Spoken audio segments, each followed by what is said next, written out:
সুপ্রিয় দর্শক, স্বাগত জানাচ্ছি আজকের সম্পাদকীয়তে। আমি আহমেদ সালেহীন। নির্বাচন না হলে ঝুঁকিতে পড়বে জাতীয় নিরাপত্তা, এক ধরনের বিপদ তৈরি হতে পারে দেশে।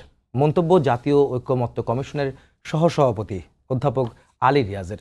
নির্বাচন প্রসঙ্গে প্রধান নির্বাচন কমিশনার বললেন, বেশিরভাগ লোকের জন্য বাংলাদেশে কাজ করা খুবই ডিফিকাল্ট।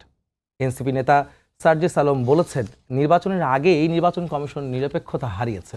অন্যদিকে কিছু রাজনৈতিক দল পূর্ব শর্তের মোড়কে ঢেকে দিয়ে নির্বাচনকে অনিশ্চয়তায় ঠেলে দিচ্ছে। আবার নির্বাচনমুখী রাজনীতিও বেগবান হচ্ছে দিনের পর দিন। নির্বাচন নিয়ে এই দ্বিধাদ্বন্দ্ব কেন? প্রাসঙ্গিক বিষয় নিয়ে আজকের সম্পাদকীয় নির্বাচন, শঙ্কা বনাম সম্ভাবনা। আর এসব নিয়ে কথা বলতে আমাদের স্টুডিওতে উপস্থিত আছেন ডক্টর মোহাম্মদ আব্দুল মান্নান, সহকারী সেক্রেটারি, বাংলাদেশ জামাতে ইসলামী, ঢাকা মহানগর দক্ষিণ; মাসুদ কামাল, সিনিয়র সাংবাদিক; এবং সারোয়ার তুষার, যুগ্ম আহ্বায়ক, জাতীয় নাগরিক পার্টি। দর্শক, আপনারাও এই আলোচনায় অংশ নিতে পারেন। এজন্য আপনাদের ফোন করতে হবে টেলিভিশনে দেখানো নম্বরে। এছাড়া ফেসবুকের মাধ্যমেও আপনাদের মন্তব্য পাঠাতে পারেন। আলোচনা শুরুর আগে জেনে নেব এখনকার প্রধান শিরোনামগুলো। নির্বাচন নিয়ে আর সংশয় নেই। জাতিসংঘে প্রধান উপদেষ্টার ভাষণের পর মির্জা ফখরুল। জুলাই সনদ বাস্তবায়ন চান তাহের। বিচার সংস্কারে জোর আখতারের। ঐক্যবদ্ধ না থাকলে মাথাচাড়া দিতে পারে গুপ্ত স্বৈরাচার, সতর্ক করলেন তারেক রহমান। রাজনৈতিক দলকে অনুরোধ করেও থামানো যাচ্ছে না চাঁদাবাজি, মন্তব্য জামাত আমিরের। ভোটে কোনো দলের পক্ষে কাজ করার প্রমাণ পেলে কঠোর ব্যবস্থা।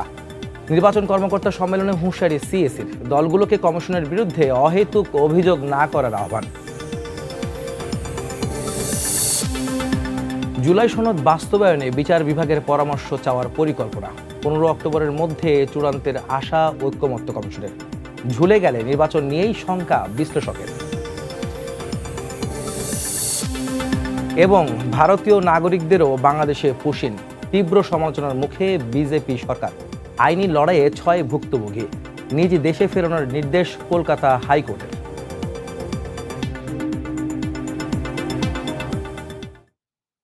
নির্বাচন নিয়ে দ্বন্দ্ব, বিভাজন বা সম্ভাবনা সব মিলিয়ে আজকের এই আমাদের অনুষ্ঠান। আর যেখানে আমাদের অতিথিরা আজকে রয়েছেন, তাদের কাছে আমার প্রশ্ন থাকবে যে নির্বাচন নিয়ে আসলে শঙ্কাটা কোথায় বা সম্ভাবনাই বা কি দেখছেন? অথবা যদি বলি যে নির্বাচন না হলে জাতীয় নিরাপত্তার হুমকির মধ্যে বা ঝুঁকির মধ্যে পড়বে বাংলাদেশ, এমন শঙ্কা করা হচ্ছে। আমি জামাতের যিনি আছেন মোহাম্মদ আব্দুল মান্নান, আমি আপনার কাছে দিয়ে শুরু করতে চাই আজকের বিষয়, যে কেন এই ধরনের শঙ্কা বা আশঙ্কার কথা তোলা হচ্ছে? জি, আপনাকে ধন্যবাদ।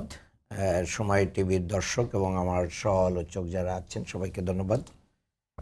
এটা একটা গুরুত্বপূর্ণ নিউজ আজকে আপনাদের টেলিভিশনে দেখলাম এবং অন্যান্য পত্রপত্রিকায় মিডিয়াগুলোতেও আসছে যে নির্বাচন নিয়ে অনিশ্চয়তা হলে দেশের স্বাধীনতা, সার্বভৌমত্ব, নিরাপত্তা ইত্যাদি ইত্যাদি ভুলণ্ঠিত হতে পারে এবং এখানে নিয়ে শঙ্কা প্রকাশ করা হয়েছে। আমি একটি কথা সুস্পষ্টভাবে বলতে চাই, সেটি হচ্ছে বাংলাদেশ জামাত ইসলামের সম্মানিত আমির ডাক্তার শফিকুর রহমান সহ আমাদের শীর্ষ নেতৃবৃন্দ সবসময় সরকার ঘোষিত সময়ে নির্বাচন হওয়ার ব্যাপারে পজিটিভলি কথা বলছেন এবং ফেব্রুয়ারিতে ঘোষিত যে নির্বাচন, এই নির্বাচনের সময়টাকেও স্বাগত জানিয়েছেন। আমরা এই ঘোষিত সময়ে নির্বাচন চাই। আপনারা সবাই জানেন যে প্রধান উপদেষ্টা যখন জাতির উদ্দেশ্যে ভাষণ দিয়েছিলেন তখন তিনি 3টি কথা অত্যন্ত দ্ব্যর্থহীন কণ্ঠে বলেছিলেন। একটি হচ্ছে আমরা সংস্কার চাই, বিচার চাই এবং নির্বাচন দিতে চাই। সংস্কার, বিচার এবং নির্বাচন। তো বর্তমান পরিস্থিতিতে যেটা দেখা যাচ্ছে যে দীর্ঘদিন ঐকমত্য কমিশনের সাথে রাজনৈতিক দলগুলোর যে আলাপ আলোচনা হয়েছে, এই আলাপ আলোচনার ভিত্তিতে যে জায়গাগুলোতে আমরা এসেছি, যেখানে একটি জুলাই ঘোষণা হয়েছে, যদিও সেটার ভিতরে ত্রুটি বিচ্যুতি আছে, অনেকের বক্তব্য আছে, এর পরবর্তীতে জাতি অধীর আগ্রহে বসে আছে যে একটা জুলাই সনদ ঘোষিত হবে এবং এটার একটা আইনি ভিত্তি হবে। আপনি দেখেন, যদি আমরা জুলাই সনদের আইনি ভিত্তি দিতে না পারি তাহলে এই ঐকমত্য হয়ে এতদিন ধরে আমাদের কাজ করে তার ফলাফলটা কি? তার ফলাফলটা তো কিছুই নাই। ইতিপূর্বে আমাদের যে অভিজ্ঞতা এদেশে রাজনীতিবিদদের কাছ থেকে আমরা যেটা দেখেছি যে 91-এর যে বিএনপি যখন ক্ষমতায় এসেছিল তার আগে 90-তে যে গণ অভ্যুত্থান পরবর্তী যে ম্যান্ডেট এখানে বাস্তবায়ন করার কথা ছিল, তত্ত্বাবধায়ক সরকারের রূপরেখার কথা বলা হয়েছিল, কিন্তু বিএনপি সরকার এসে সেই তত্ত্বাবধায়ক সরকার কিন্তু দেশের জনগণকে দেয় নাই এবং গণ অভ্যুত্থানের স্পিরিট বাংলাদেশ ধারণ করতে ব্যর্থ হয়েছে, যার কারণে পরবর্তীতে 173 দিনের হরতাল হয়েছে, অবরোধ হয়েছে, বহু জানমালের ক্ষয়ক্ষতি হয়েছে, দিগম্বর হয়েছে মানুষ। আমি তখন ইন্টারমিডিয়েটের ছাত্র, আমি খুলনাতে থাকতাম, সেখানে আমরা আন্দোলন করেছি, সংগ্রাম করেছি, অনেক কিছুর সাক্ষী দেখেছি। 15ই আগস্টের 15ই ফেব্রুয়ারির একটা প্রহসনের নির্বাচন আমরা দেখেছিলাম। এক পর্যায়ে জনগণের আন্দোলনে এই সরকার পরাস্ত হয়ে তত্ত্বাবধায়ক সরকার দিয়ে তারপরে ক্ষমতা হস্তান্তর করতে বাধ্য হয়। দেখেন, আমাদের 2000 শহীদ, প্রায় 2000 শহীদ, প্রায় 30,000 আহতদের রক্তের বিনিময়ে যে একটা আমরা দ্বিতীয় স্বাধীনতা পেলাম, এই স্বাধীনতার কি শুধু একটা নির্বাচনের জন্য কি এই স্বাধীনতা এদেশের মানুষরা জীবন দিয়েছে, ছাত্র জনতা জীবন দিয়েছে? ন, শুধুমাত্র একটা নির্বাচন ব্যবস্থা না, টোটাল বৈষম্যটাকে দূর করার জন্য দিয়েছে। বাংলাদেশের 54 বছরের ফেলে আসা যে রাজনৈতিক ত্রুটি বিচ্যুতি আছে সেটাকে একটা সংস্কারের পূর্ণাঙ্গ জায়গায় নিয়ে যেতে চেয়েছে। কারণ এখন একটা নিরপেক্ষ সরকার ক্ষমতায় রয়েছে, কোনো দলীয় সরকার ক্ষমতায় নেই। তারা নিরপেক্ষভাবে যে কোনো আইন বা যে কোনো কাজটাকে সহজে করতে পারে এবং তারা যদি এটা করেন, জুলাই সনদের আইনি ভিত্তি দেন এবং এটার ভিত্তিতে যদি জাতীয় নির্বাচন হয়, তাহলে পরবর্তীতে যারাই ক্ষমতায় আসুক না কেন, তারা যদি এটার আইনি ভিত্তি যদি ডেনাই করে, তাহলে তাদের এখানে যে নির্বাচিত হয়েছে এই নির্বাচনটাও কি হবে, মানে প্রত্যাখ্যাত হবে। কাজেই তারা এই জুলাই সনদের ভিত্তিতে নির্বাচন হলে যারাই ক্ষমতায় আসবে তারা এই পরবর্তী সংসদে এটাকে কি অ্যাপ্রুভ, মানে ফর্মাল যে আমাদের অ্যাপ্রুভালের ব্যাপার আছে সেটাকে কনফার্ম করতে বাধ্য থাকবে। এই জায়গাটায় আমরা নিয়ে যেতে চাই। আর এই ফ্যাসিজমের যে বিচার, এটাকে দৃশ্যমান করা, এটার বিষয়টা আমাদের সামনে রয়েছে। এই দুইটা কাজ যদি হয়ে যায় তাহলে নির্বাচন সঠিক সময়ে না, ফেব্রুয়ারিতে না, তার আগেও হতে পারে। কাজে নির্বাচন নিয়ে কোনো সংশয় নেই। সংশয় হচ্ছে সংস্কার, জুলাই সনদ এবং বিচার নিয়ে। এগুলোকে পাশ কাটিয়ে যে কতিপয় দল এটাকে নিজেদের ঘরে নিয়ে বা নিজেরা মনে করতেছে যে তারাই ক্ষমতায় চলে যাচ্ছে। কে বলেছে যে আমি, আপনি, অন্য কেউ ক্ষমতায় চলে যাচ্ছি? এটা তো রেজাল্ট ঘোষণা করে দিচ্ছেন। এই রেজাল্ট ঘোষণা করার এখতিয়ার কারণ নাই। কাজেই বাংলাদেশের জনগণ যাদেরকে ক্ষমতায় দিবে তারাই ক্ষমতায় যাবে। এই রেজাল্টের মাধ্যম দিয়ে মূলত বাংলাদেশের টোটাল প্রশাসনকেও নিজেদের পক্ষে নিয়ে এসে একটা একতরফা নির্বাচনের যে চিন্তা চলছে, এটা বাংলাদেশের জনগণ রুখে দেবে, এটা হতে দিবে না। এবং সিইসিউ যেভাবে একটা দলের লেজুর ভিত্তি করতেছে, এটাও বাংলাদেশের মানুষের কাছে এখন প্রশ্নবিদ্ধ হয়ে যাচ্ছে। ধন্যবাদ আপনাকে। মান্নান ভাই, আপনি বলছিলেন যে আসলে জনগণ ভোট দেবে এবং এক নিরপেক্ষ নির্বাচন আপনারা আশা করছেন। সেই ক্ষেত্রে সারার তুষারের কাছে আমি যাব। সেখানে যখন প্রশ্ন আসছে যে জাতীয় নিরাপত্তার ঝুঁকিতে পড়বে নির্বাচন না হলে, তখন আপনারা বলছেন যে নির্বাচন কমিশন নিরপেক্ষতা হারিয়েছে বা শঙ্কা তৈরি হয়েছে, এই ধরনের কথা। সার্জিস আলমও কিন্তু আজকে বলেছেন যে শঙ্কা বাড়ছে নিরপেক্ষতা নিয়ে। উনি কিন্তু বলছিলেন যে লেজর ভিত্তিক যে ব্যবস্থা বা অবস্থায় নির্বাচন কমিশন আছেন। আপনারা এত দ্রুত এই সিদ্ধান্তে কেন যাচ্ছেন বা এই চিন্তা কেন আসলো যে নির্বাচন কমিশন নিরপেক্ষতা হারাচ্ছে? জি, আপনাকে ধন্যবাদ। এটার অনেকগুলো কারণ আছে। সর্বশেষ যে কারণটা আমরা দেখতে পাচ্ছি সেটা হচ্ছে এই মার্কা নিয়ে যে নির্বাচন কমিশন যে ছলনা করছে, এটাতে আমাদের কাছে মনে হচ্ছে যে এই নির্বাচন কমিশন আসলে সাংবিধানিক প্রতিষ্ঠানের মতো যে নিরপেক্ষতা, এটা তারা রাখতে পারছে না। কেন বলছে এই কথা? কারণ হচ্ছে যে এই যে শাপলা নিয়ে যে তারা সর্বশেষ যেটা করলো, প্রথমত আমাদেরকে নিবন্ধন পাওয়ার ক্ষেত্রে নির্বাচন কমিশন যথেষ্ট পরিমাণ চেষ্টা করেছে যেন আমাদের কোনো না কোনো দোষ ধরা যায়। কিন্তু আমাদের যেহেতু আমরা তাদের সমস্ত ক্রাইটেরিয়া, আমরা কিন্তু পুরনো যে আরপিও, যেটাকে সবাই বলেছে যে কালা কানুন, সেই আরপিওতেই কিন্তু আরপিওর অধীনেই যে শর্তগুলো, এগুলো মিট আপ করেই কিন্তু আমরা মানে নিবন্ধনটা পাচ্ছি। এবং তারপরে আমরা বলেছিলাম যে শাপলা, যেটা আমার তাদের সাথে ধারাবাহিক আলোচনার একটা মানে অগ্রগতি ছিল, যে এপ্রিল মাসে আমরা তাদেরকে বলেছিলাম যে আপনারা শাপলাটা অন্তর্ভুক্ত করেন। তারা বলেছিলেন যে হ্যাঁ, নতুন যে 2000 নির্বাচন পরিচালনা বিধিমালা 2008 এটা যখন পরিবর্তন করা হবে তখন আমরা নতুন মার্কা নেব এবং নতুন মার্কা নেওয়ার ক্ষেত্রে শাপলা থাকবে। তারপর যখন আমরা ওই আপনার যেদিন নিবন্ধনটা আবেদন করলাম 22 জুন, সেদিন আবেদন করার সময় আমরা শাপলাটা অফিসিয়ালি তখন বলি যে আমাদের পার্টির এগেনস্টে আপনারা শাপলাটাকে সংরক্ষণ করেন। এবং এটা মিডিয়ার মাধ্যমে, সোশ্যাল মিডিয়ার মাধ্যমে নানাভাবে এটা সবাই জেনে গেছে। এবং পরবর্তীতে আমাদের জুলাই মাসে জুলাই পদযাত্রা, সেখানে আপনার সারা দেশ থেকে যারা এসেছে তারা সবাই কিন্তু এই শাপলা ফুলটা নিয়ে এসেছে। মানে শাপলার সাথে আমাদের একটা এরকম একটা ন্যাচারাল বা অর্গানিক সম্পর্ক তৈরি হয়ে গেছিল। এটার পরবর্তী তারা জুলাই মাসে এসে বলা শুরু করে যে এটা জাতীয় প্রতীক, সুতরাং এটা দেওয়া যাবে না।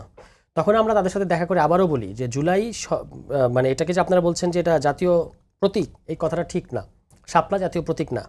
কারণ হচ্ছে জাতীয় প্রতীকটা হচ্ছে পানিতে ভাসমান শাপলা, তার দুই পাশে ধানের শীষ, পাট, তারপর তারকা, এই সমস্ত কিছু মিলে এবং একটা নির্দিষ্ট রং, নির্দিষ্ট একটা নকশা, এই সবটাই বিধিবদ্ধ করা আছে মানে 1972 সালে যে জাতীয় প্রতীকের যে বিধি সেটার মধ্যে দিয়ে। ফলে আপনি যে কোনো ধরনের শাপলা, আমরা তো ওই পানিতে ভাসমান শাপলা চাই নাই।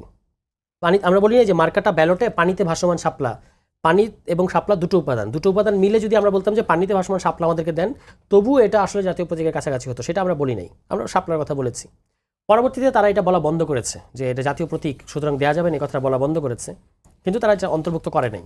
এবং এতে করে আমাদের মনে হচ্ছে যে তারা আমাদেরকে অহেতুক মানে আননেসেসারি জিনিসে ব্যস্ত রাখতে চায় এবং আমাদেরকে আসলে এক ধরনের ভোগান্তির মধ্যে দিতে চায়। আপনি খেয়াল করেছেন সম্ভবত গতকাল অ্যাটর্নি জেনারেল তিনি ঠিকানায় ওই যে খালেদ মহিউদ্দিন সাহেবের একটা প্রোগ্রামে তিনি এসে বলেছেন যে এটা দেওয়ার ক্ষেত্রে কোনো আইনি বাধা নাই। উনি তো একজন অ্যাটর্নি জেনারেল রাষ্ট্রের। পাশাপাশি যে এই আপনার উনি আরেকটা কথা বলেছেন যে এখন এটা ওই নতুন মার্কা যেগুলো অন্তর্ভুক্ত করেছে তার মধ্যে না থাকলেও এটা অন্তর্ভুক্ত করা যাবে না, ব্যাপারটা এরকম না, চাইলে অন্তর্ভুক্ত করা যাবে, এটা শুধু ইসির সদিচ্ছার বিষয়। ফলে এই যে তারা আমাদেরকে অহেতুক, এবং এখন দেখেন তারা প্রথমে বলেছিল জাতীয় প্রতীকের কথা, এখন তারা আবার টেনে এনেছে নাগরিক ঐক্যের কথা। নাগরিক ঐক্যের সাথে তাদের এই আলোচনা কিন্তু অনেক আগেই শেষ। এবং নাগরিক ঐক্যকে তারা যখন এটা না করে দিয়েছে, নাগরিক ঐক্য এটা নিয়ে আর দেন দরবার করে নাই, নাগরিক ঐক্য এটা নিয়ে এগিয়ে যায় নাই। ঠিক আছে, এখন তারা নাগরিক ঐক্যকে মানে যেহেতু দুর্জনের ছলের অভাব নাই, তারা এখন আমাদের সামনে নাগরিক ঐক্য এবং আমাদেরকে মুখোমুখি করা দেওয়ার চেষ্টা করছে। এই সমস্ত কারণে আমাদের মনে হচ্ছে যে তারা সামহাও এই কমিশন চায় যে এনসিপি মানে এই আমরা যদি এই মার্কা নিয়েই ধরেন দৌড়াতে থাকি মার্কা প্রাপ্তির ক্ষেত্রে, তাহলে আমরা অন্যান্য প্রস্তুতি কখন নেব? একটা নতুন দলের সাথে তো আপনি এরকম বিমাতা সুলভ আচরণ করতে পারেন না। যখনই আপনাকে এটা ক্ল্যারিফাই করা হলো বাংলাদেশের সংবিধান এবং অন্যান্য সংশ্লিষ্ট আইন দিয়ে যে এটা জাতীয় প্রতীক, আপনাদের এই বক্তব্যটা সঠিক না, তাহলে আপনি দিয়ে দেন এটা জাতীয় ফুল, তো জাতীয় ফল তো মার্কা আছে। দেখো, নির্বাচনের আগে যখন যদি কোনো প্রশ্ন আবার উঠে কিনা যে আপনি বলছেন যে নাগরিক ঐক্যকেই আসলে চেয়েছিল, তারা যদি না পায় তাহলে আপনারা কেন পাবেন? আর যদি আপনারা পেয়ে থাকেন তাহলে নাগরিক ঐক্য যদি আবার তারা চ্যালেঞ্জ করে, তখন নির্বাচনের আগে কি আবার একটা সংকট বা সংশয় তৈরি হচ্ছে না? না, একটা জিনিস হচ্ছে নাগরিক ঐক্য কি এই কয়েকদিন ধরে শাপলা বিতর্ক চলছে, কোথাও আপনি নাগরিক ঐক্যের কোনো অবস্থান দেখেছেন তারা বলেছে যে আমরা এটা চাই? তারা এটা চাইবে না। তারা এটা প্রথমে চেয়েছিল, কনফিডেন্স যে চাইবে না, তারা এটা চাইবে না। তাদের এটা হলো তাদের অবস্থান, যে তাদের অবস্থান আমার সাথে কথা হয়েছে সেরকম না, কিন্তু আমার কাছে মনে হয়েছে যে তারা এটা চাইবে না। কেন আমি বলি, কারণ তাদের হলো মার্কা রিপ্লেসমেন্ট। তাদের কিন্তু অলরেডি একটা মার্কা আছে কেটলি, তারা একটা মার্কা রিপ্লেসমেন্ট এবং সেখানে তারা আরেকটা মার্কার সাথে চেয়েছে দোয়েল। ঠিক আছে, এবং আপনি দেখেছেন যে যখন তাদেরকে এটা দেওয়া হয় নাই তারা এটা চেঞ্জ করে নাই। পরবর্তীতে আমরা যখন এটাতে অন্তর্ভুক্ত হয়েছি তারা এটা নিয়ে খুব বড় আপত্তি করে নাই। কিংবা আপনি নাগরিক ঐক্য এবং মানে কে পাবে এটা সেটেল করতে হলে অন্তত এটা থাকতে হবে তালিকায়। আপনি তালিকায় রাখলেন না কেন? হ্যাঁ, মানে নির্বাচন কমিশন তালিকায় না রেখে এখন নাগরিক ঐক্যকে আপনি তালিকায় রেখে বলেন যে নাগরিক ঐক্য এবং এনসিপি আপনারা নিজেদের মধ্যে সমঝোতা করে আসেন, এটাও বলতে পারেন। আপনি তালিকায় রাখলেন না, কিংবা আপনার তালিকায় আছে, আপনি বলতে পারেন যে আপনাদের মধ্যে মীমাংসা না হওয়া পর্যন্ত আমরা কাউকে দিতে পারছি না, এটা বলেন। কিন্তু আপনি তালিকায় না রাখাটা তো খুব মনে হয় যে আপনি অযথা এটা ভোগান্তি সৃষ্টি করতে চান। এবং আপনার বক্তব্য আমি স্পষ্ট। তবে তুষার, আমি যেটা জানতে চাই, যদি শাপলা প্রতীক না দেওয়া হয় তাহলে আপনাদের অবস্থানটা কি হবে? নির্বাচন যদি না দেওয়া হয় প্রতীক, যেহেতু অলরেডি শুনেছে যে কিভাবে নির্বাচন হবে দেখে নেবেন, এই ধরনের কথা সেটা কেউ বলতে পারে, কিন্তু আমাদের বক্তব্যটা হচ্ছে যে এটা ধরেন গণসংহতি আন্দোলনকে আওয়ামী লীগ আমলের শেষ দিকে লম্বা সময় অযথা তাদের সমস্ত শর্ত পূরণ করার পরেও নিবন্ধন দেওয়া হয়নি। তারা কি করেছে? তারা এটাকে রাজনৈতিকভাবে ইস্যু করেছে এবং এটাকে আইনিভাবে পথে মোকাবেলা করেছে। আমরাও তাই করব। আমরা দেখব যে বাংলাদেশ আইন যদি আপনার রাষ্ট্রের অ্যাটর্নি জেনারেলের মন্তব্য আছে, এটা তো অন রেকর্ড মন্তব্য যে এটা দেওয়ার ক্ষেত্রে কোনো আইনি বাধা নাই। ফলে আমরা এটা আইনি পথে যাব, আমরা এটা রাজনৈতিকভাবে এটা নিয়ে মানে মুভমেন্টে থাকবো। আমাদের সমস্ত জায়গায় আমরা এই ইসি যে নিরপেক্ষ আচরণ করছে না, এইটা আমরা জনগণের সামনে হাজির করছি, আরো করব, ঠিক আছে। শুধু কি শাপলা প্রতীক না দেওয়ার কারণে নিরপেক্ষতা নিয়ে শঙ্কা তৈরি হচ্ছে নির্বাচন কমিশনের? আরো নির্বাচন কমিশন ধরেন আপনি, এর আগেও শাপলা তো সেদিনের বিতর্ক, এর আগেও আমরা বলেছি যে এই ইসি পুনর্গঠন করা উচিত। কেন ইসি পুনর্গঠন করা উচিত? কারণ তারা নির্বাচন ব্যবস্থা সংস্কার কমিশনের যে সকল সংস্কার প্রস্তাব ছিল সেগুলো কিন্তু তারা মানে কেমন যেন তাদের মধ্যে একটা অনাগ্রহ আছে। যেমন তারা তখন বলেছিল যে সশরীরে এসে মানে আপনাকে প্রার্থিতা মানে কি বলে নমিনেশন জমা দিতে হবে, এটাতে আমাদের ইসি খুব একটা আগ্রহ দেখায় নাই। এখন এটা তো করাই হয়েছিল যাতে মানবতা বিরোধী অপরাধে যারা অভিযুক্ত এবং যারা পলাতক তারা যেন নির্বাচনে অংশ নিতে না পারে।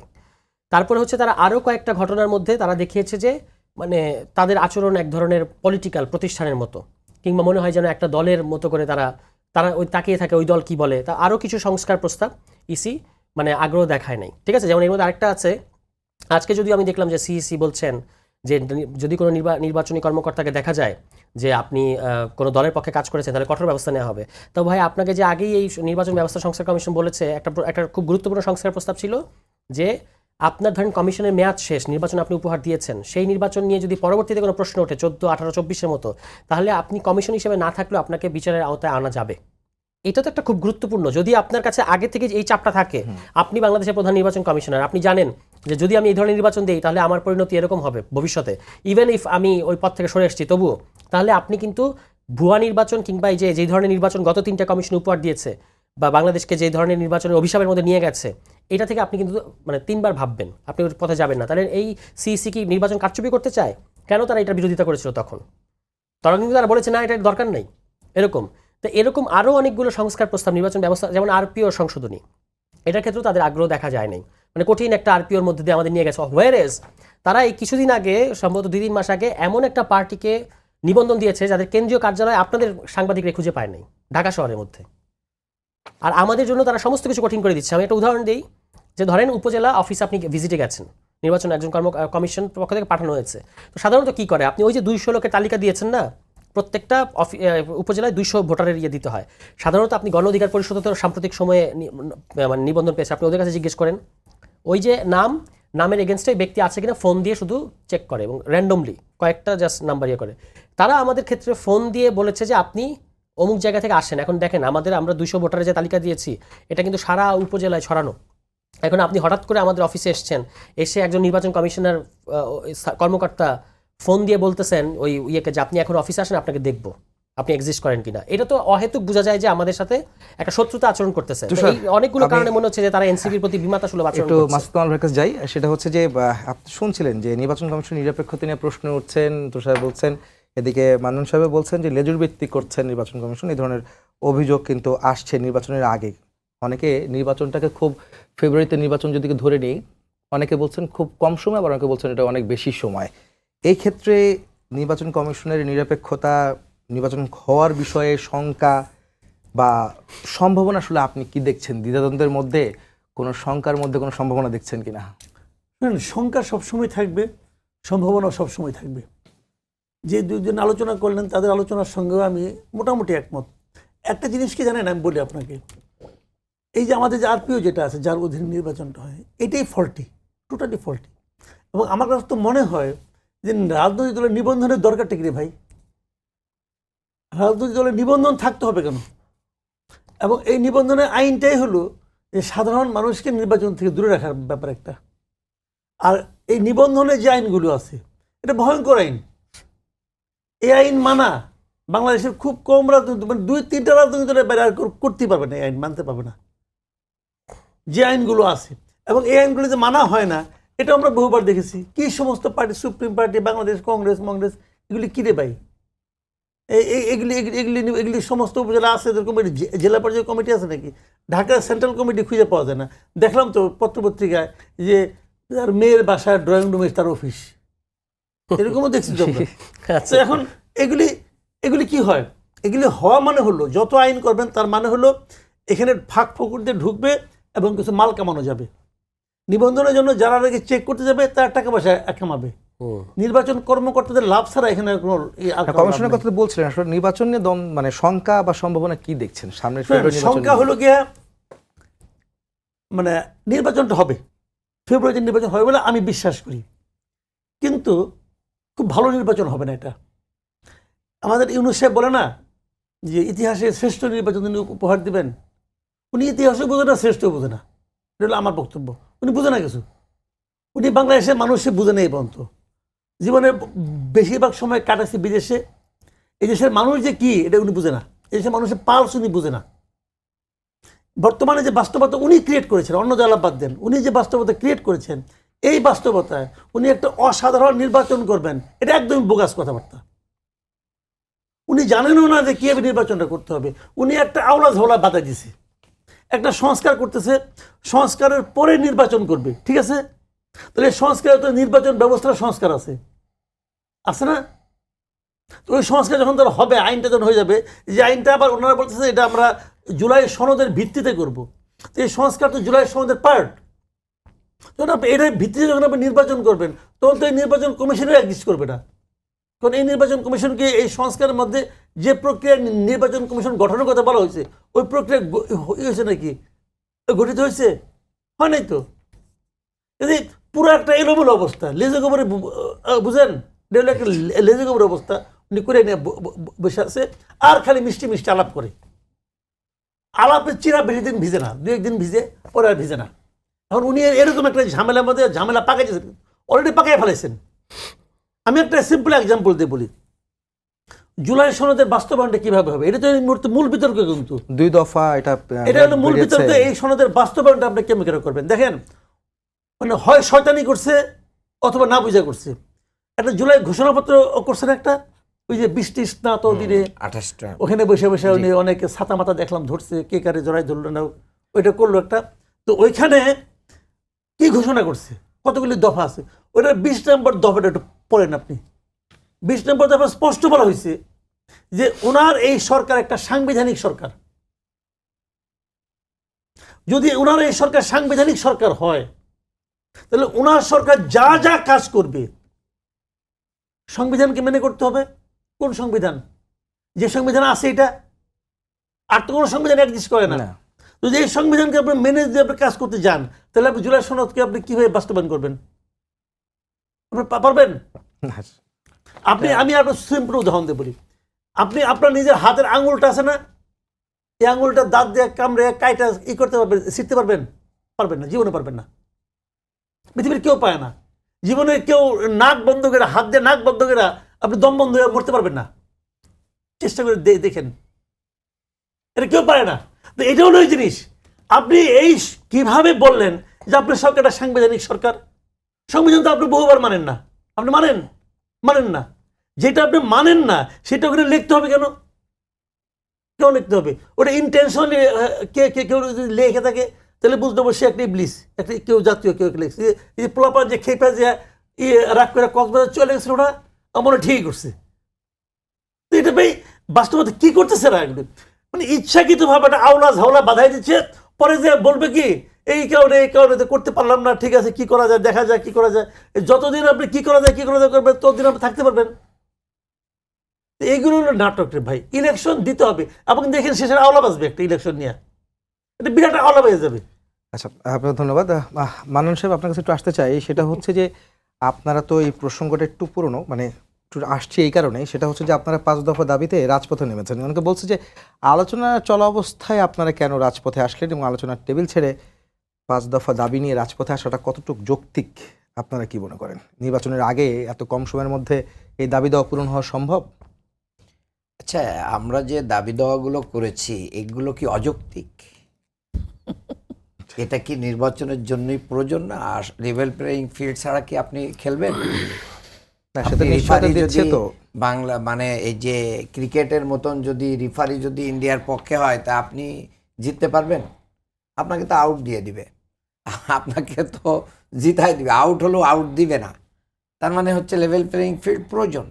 আমরা যা দাবি করতেছি এটা কি আগামী নির্বাচনের জন্য আশু প্রয়োজন, সংস্কার আমাদের প্রয়োজন, যার জন্য আমরা রক্ত দিয়েছি। আর আপনি একটা কথা বলেছেন যে আলোচনার ভিতর দিয়ে কেন? আলোচনা তো দীর্ঘ সময় চলতেছে, আলোচনার 1 মাস এক্সটেনশন টাইম চলতেছে। এখন আমরা মাঠ পর্যায়ে আন্দোলন করার পরেও আমরা এটা দেখছি না যে এটা কি হবে। মানে এগুলোর একটা সমাধানে এসে জাতিকে ঐক্যমত্যে নিয়ে এসে একটা নির্বাচন তারিখ ঘোষণা হয়ে মানুষ নির্বাচনের ট্রেন উঠবে, এরকম কোনো কিছু আমরা দেখছি না। আজকে ঐকমত্য কমিশনের সহসভাপতি যে বক্তব্য দিয়েছেন, এটা আমার কাছে খুব অ্যালার্মিং মনে হয়েছে। দেখেন, মূলত উনি এটার মাধ্যম দিয়ে কাদেরকে উস্কে দিলেন আমি জানি না। বিশেষ করে এই দেশে শেখ হাসিনার আমলে যখনই কোনো গুরুত্বপূর্ণ ইস্যু আসতো তখন জঙ্গি নাটক সাজানো হতো। যখন আমাদের দেশে কোনো সত্যিকারের দাবি দেওয়া হতো তখন এগুলোকে রাজাকার বলে বিভিন্ন তকমা দিয়ে এগুলোকে শেষ করে দেওয়া হতো। আসলে বর্তমান প্রশাসনের ভিতরে আওয়ামী লীগের যে মানে প্রশাসন, আওয়ামী লীগের নিয়োগ করা যে প্রশাসন আছে, মূলত তারা একটা বিশৃঙ্খলা তৈরি করতে পারে। তারা এই রাষ্ট্রের ভিতরে এই বিশৃঙ্খল পরিবেশ তৈরি করে মূলত ফ্যাসিস্টদেরকে ওয়েলকাম জানাতে পারে। এটাকে উনি হয়তো ইঙ্গিত করছেন। আবার যে একটি দল মনে করছে আজকে নির্বাচন হলে তারা একবারে বিশাল মেজরিটি নিয়ে ক্ষমতা আসবে, তারা তাদের অপকর্মের জন্য এখন চিন্তা করতেছে যে তারা তো মনে হয় ক্ষমতার এই মেজরিটি শেষ হয়ে যাচ্ছে, বরঞ্চ আমাদের ক্ষমতা তো চ্যালেঞ্জে চলে যাচ্ছে। দেশপ্রেমিক লোকেরা যে ঐক্যবদ্ধ হচ্ছে, এটার মাধ্যম দিয়ে তাদের যে মানে জামা কাপড় পরে চেয়ার রেডি করে বসার যে প্রস্তুতি, এটা কিছুটা হলেও দুঃস্বপ্নে চলে যাচ্ছে। এই জায়গা থেকে আমি বলতে চাই যে ওনারা আশঙ্কা করতেছেন যে বিভিন্ন গ্রুপ এখানে বিশৃঙ্খল পরিবেশ তৈরি করতে পারে। এই সুযোগে আমাদের প্রতিবেশী দেশ ইন্ডিয়া, যারা আমাদের কল্যাণ চায় না, তারা অনেক কিছু করার সম্ভাবনা আছে। তবে বাংলাদেশ সেই পজিশনে নাই, বাংলাদেশের জনগণ সেই পজিশনে নাই। বাংলাদেশের জনগণ রক্ত দিয়ে ৭১ এনেছে, বাংলাদেশের মানুষ রক্ত দিয়ে ২৪ এনেছে। কাজেই এই বাংলাদেশের মানুষ যে কোনো পরিস্থিতি মোকাবেলা করে বাংলাদেশকেই ঠিক রাখবে, বাংলাদেশের স্বাধীনতা সার্বভৌমত্বকে ঠিক রাখবে। আপনার কথা আসছে সেটা হচ্ছে যে পিআর এর দাবি নিয়ে আপনার রাজপথে আছেন, বা ৫ দফা দাবির মধ্যে এটি একটা। কিন্তু শোনা যাচ্ছে যে আসলে পিআর নিয়ে আপনার রাজপথে থাকলেও আপনারা ৩০০ আসনে প্রার্থী দেওয়ার ব্যাপারে আপনার প্রস্তুতি নিচ্ছেন, নির্বাচনের প্রস্তুতি নিচ্ছেন। আসলে এটাও তো শোনা যাচ্ছে যে কোনো দলকে চাপে রাখার জন্য পিআর নিয়ে আপনার রাস্তায় আসছেন, কিন্তু ঠিকই নির্বাচনী প্রস্তুতি নিচ্ছেন ৩০০ আসনের প্রার্থী দেওয়ার। আচ্ছা দেখেন, আমরা তো নির্বাচনমুখী দল, আমরা তো অনেক আগে থেকে আমাদের সমস্ত আসনে নির্বাচন আমাদের প্রার্থী ঘোষণা করা আছে, এবং পিআর হলেও আপনাকে তো প্রার্থীতা ঘোষণা করতে হবে, তালিকা তো দিতে হবে নির্বাচন কমিশনের কাছে। আমার কোন ৩০০ জন, আমি এই বাংলাদেশের এই ৩০০ সিটে কি করতে চাই, মানে তাদেরকে এমপি বানাইতে চাই, এই তালিকা লাগবে না? তো সেই তালিকায় তো আমরা আসন ভিত্তিক মানে ঘোষণা করে দিয়েছি, জনমত তৈরি করতেছি। এটার মাধ্যম দিয়ে আমরা মূলত দেশের মানুষকে ঐক্যবদ্ধ করে আমরা সন্ত্রাস, নৈরাজ্য, চাঁদাবাজি, দখলবাজি, মাস্তানি, লুটপাটের বিরুদ্ধে আমরা কথা বলছি। এটার মাধ্যম দিয়ে মূলত আমরা নির্বাচনী ট্রেনে আমরা আছি। এবং যারা বলছে যে খুব দ্রুত নির্বাচন দরকার, তাদের কোথাও কোনো প্রার্থী মানে ঘোষণা হয়েছে কিনা আমাদের জানা নেই। কিছুদিন আগে দেখলাম যে চেয়ারপারসনের উপদেষ্টা হাবিব ভাই বলতেছেন যে হ্যাঁ, আমার সাথে তো তারেক রহমান সাহেবের কথা হয়েছে, অমুক অমুকের ব্যাপারে সিগন্যাল দিয়েছেন, কিন্তু আবার রিজভী ভাই বলতেছেন যে না, এরকম কোনো কথা বা সিদ্ধান্ত হয় নাই। তো এখন বাংলাদেশের মানুষ, আপনি নির্বাচন চাইবেন, নির্বাচনের প্রস্তুতি নেবেন না, এরপরে আবার নির্বাচন ঘোষণা হলে যদি জয়ের সম্ভাবনা না থাকে তাহলে বিভিন্ন রকম নাটক তৈরি করবেন। আমি পরিষ্কার সেখানে সারোয়ার তুষারের কাছে আমি যাবো। সেটা হচ্ছে যে নির্বাচনের প্রস্তুতি যখন চলছে, আসলে আপনাদের নির্বাচনী প্রস্তুতি কতটুকু আছে, যেহেতু আপনার প্রতীক নিয়ে জটিলতার মধ্যে আছেন, নিবন্ধন নিয়ে এইসব বিষয় হয়তো খুব শীঘ্রই সমাধান হবে। তবে একটি বিষয় শোনা যাচ্ছে যে আপনারা বিএনপি বা জামাতের সঙ্গে কোনো রকমের সমঝোতা বা আসন ভাগাভাগির দিকে যাচ্ছেন কিনা, আমার গুঞ্জন শোনা যাচ্ছে। আসলে এই বিষয়টা কতটা ভিত্তি না, এটা গুঞ্জন। কারণ গুঞ্জন তো অনেকদিন ধরেই পত্রিকা, কখনো বিএনপির সাথে কখনো জামায়াত ইসলামের সাথে, এই দুটোই এখন বাংলাদেশের প্রধান দুই দল। আমাদের বক্তব্যটা হচ্ছে যে আমরা একটা বহুদলীয় গণতান্ত্রিক পরিস্থিতি চাই। তো এটা তো দুইটা দল যদি থাকে এবং তাদের সাথে তাদের মিত্ররা থাকে, তাহলে কি হবে? একটা দ্বিদলীয় পরিস্থিতি বা দ্বিদলীয় ব্লক। আমরা বলেছি যে মধ্যমপন্থী গণতান্ত্রিক শক্তিগুলোকে নিয়ে আমরাও তো একটা ব্লক হতে চাইব, এটা খুব স্বাভাবিক। ইলেকশনের আগে কারোর সাথে আমাদের জোট হবে কিনা, এটা ইলেকশনের আরেকটু তফসিল ঘোষণার আগে পরে বোঝা যাবে। এই মুহূর্তে আমাদের কাজ হচ্ছে যে আমরা যে রাজনীতির কথা বলেছি, যে একটা বহুদলীয় গণতান্ত্রিক পরিস্থিতি বা স্পেসের মধ্যে ভিন্ন ভিন্ন অন্তত ২-৩টা ব্লক, দুইটার অধিক ব্লক থাকা দরকার। এবং সেইখানে এনসিপির সাথে যারা সমমনা, যাদের সাথে কথা হচ্ছে, গণঅধিকারের সাথে শুনছি গণঅধিকার পরিষদের সঙ্গে আপনারা গণঅধিকারের সাথে একটা প্রাথমিক পর্যায়ে একটা আলোচনা হচ্ছে। এখন নুরুল হক নূর তো চিকিৎসার স্বার্থে দেশের বাইরে আছেন, তিনি তো এই দলের প্রধান, তিনি আসলে মানে গণঅধিকারের প্রধান, তো তিনি আসলে তখন আমাদের একটা চূড়ান্ত আলোচনা তাদের সাথে হবে। এর আগ পর্যন্ত এখন আমরা মানে কোথায় কোথায় গ্যাপগুলো কি প্রাথমিক আলোচনায় আসলে তুষার আমি জানতে চাই যে আসলে প্রাথমিক আলোচনা কতদূর আছে, সেটা হচ্ছে যে গণ অধিকার পরিষদ বা সঙ্গে নিয়ে কি আপনারা জোট করবেন নাকি একীভূত হবেন দুইটি না, দল, জোটের এনসিপি এবং কথা গণ হচ্ছে অধিকার না। পরিষদ? জোটের কথা হচ্ছে না, এই দুই দল একীভূত মিলে হওয়ার এক বিষয় দল হচ্ছে। হওয়া, দুই দল মিলে এক দল হওয়া, এবং সেটা কিভাবে এনসিপির মানে যে এই মুহূর্তে যে সাংগঠনিক কাঠামো সেটার মধ্যে আমরা কিভাবে তাদেরকে জায়গা দিতে পারি বিদ্যমান সাংগঠনিক কাঠামোর মধ্যে। সেক্ষেত্রে নুরুল হক নূর সহ তাদের যারা শীর্ষ নেতৃত্ব আছে তাদেরকে একটা মানে ফর্মিডেবল পোস্টস দেয়া, সেটা হচ্ছে একটা খুব মানে আমাদের জন্য আমলে নেওয়ার মতো ব্যাপার, কারণ তিনি তো তার একটা দলের প্রধান। তো এগুলো নিয়ে আলোচনা চলছে, সব তো আর ধরেন এখনই বলে দেওয়া যাবে না, আলোচনাটা আগাক আরও কিছুটা, এবং তিনি দেশে আসলে তখন চূড়ান্ত পর্যায়ে আলোচনা হবে। যেটা আমরা বলতে পারি সেটা হচ্ছে যে তারা যথেষ্ট পরিমাণে ইন্টারেস্টেড এবং আমরা যথেষ্ট পরিমাণে ইতিবাচক, এবং যেহেতু একসাথে আমাদের আন্দোলন করার আওয়ামী লীগ আমলে বিশ্ববিদ্যালয়ের ক্যাম্পাসে এবং ক্যাম্পাসের বাইরে তরুণদের এই তরুণ গোষ্ঠীর একসাথে আন্দোলন করার বা একসাথে ফ্যাসিবাদ বিরোধী আন্দোলন করার অনেকগুলো উদাহরণ আছে।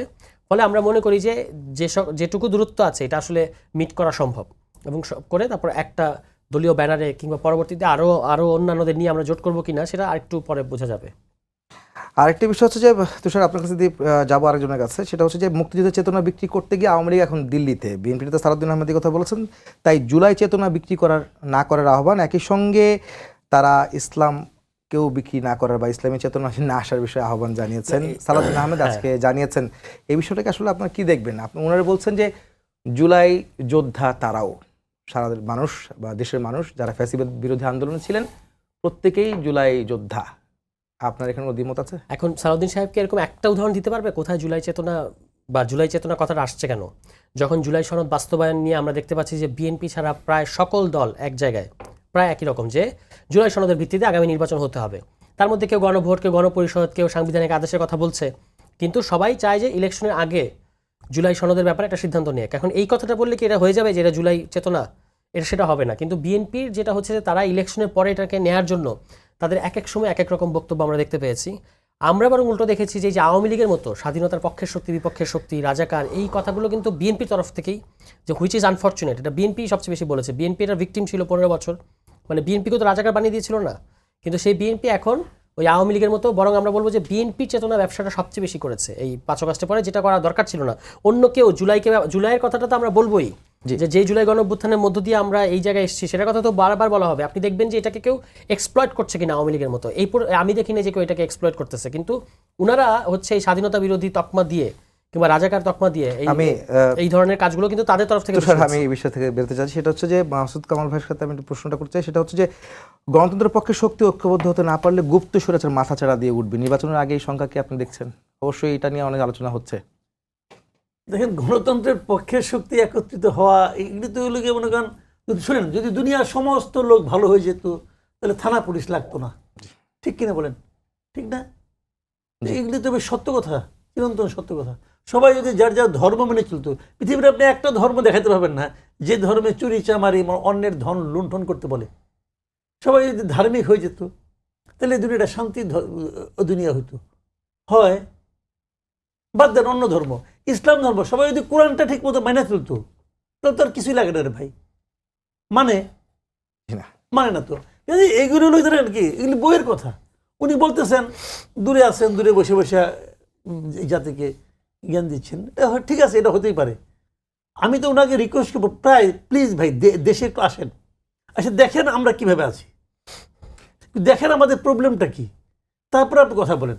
আপনি কাকে বলছেন এই কথাগুলো? আমি ওনাকেই বলি, এটা তো তারেক রহমান সাহেব বলছেন, তো আমি ওনাকে জিজ্ঞাসা করি উনি এই কথাটা কাকে বলছেন?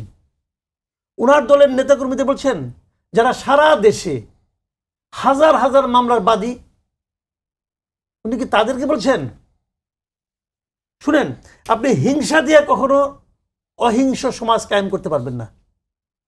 এটা ওনার দল করতেছে, থামাতে পারছেন? উনি খালি কিছু বলবে যে আমি তো 7,000 লোককে বহিষ্কার করছি। এটা যখন কাজ হয় নাই তখন বুঝেন এইটা তাহলে সিস্টেম না, তাহলে এই সিস্টেমের সমস্যার সমাধান হবে না। হচ্ছে কি ভাই, আমার সময় একেবারে শেষ পর্যায়ে, আমি লাস্ট প্রশ্নটা করতে চাই আপনাকে দিয়েই, সেটা হচ্ছে যে হঠাৎ করে শোনা যাচ্ছে যে আসলে আওয়ামী লীগকে পুনর্বাসনের চেষ্টা করা হচ্ছে, অনেকে আওয়ামী লীগের ভোট টানার চেষ্টা করছে নির্বাচনের মধ্যে। হঠাৎ করে আওয়ামী লীগ কেন প্রাসঙ্গিক হলো আজকের বাস্তবতায়?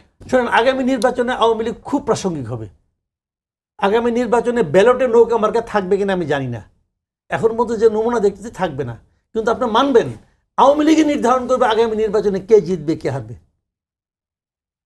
এই কারণে যে আওয়ামী লীগের যে ভোট ঘোষণা, আওয়ামী লীগের যত একদম প্রত্যন্ত অঞ্চলে একটা সাধারণ লোক আছে যে সারা জীবনে নৌকা মার্কা ছাড়া অন্য কোনো মার্কে ভোট দেয় নাই, এরকম লোকের সঙ্গে এই দেশে কমপক্ষে 1 কোটি আছে। কোন দল কি তাকে টানার চেষ্টা করবে? এখন সেই লোকটা কাকে ভোট দিবে এবার? সে কাকে ভোট দিবে? এবং সে যেহেতু তার জন্য ব্যালটে তার কোনো বিকল্প থাকবে না, এটা কিন্তু গণতন্ত্রের ক্ষেত্রে বড় ব্যত্যয়, এবং এটা ডক্টর ইউনূস কায়েম করতেছেন। ধরলাম থাকলো না, তারপরে সে কাকে ভোট দিবে? সে কাউকে না কিন্তু ভোট দিবে, অথবা সে ভোট দিতে আসবে না। এই তাকে যে ভোট দিতে আনতে পারবে, যে আমি বুঝতে পেরেছি ভালো মাসুদ ভাই, আসলে জলের আমাদের হাতে একেবারে সময় শেষ। আজকের মতো এখানে শেষ করতে হচ্ছে। সবাইকে ধন্যবাদ জানিয়ে শেষ করছি আজকের সম্পাদকীয়। আগামীকাল আবার দেখা হবে একই সময়ে। শুভরাত্রি।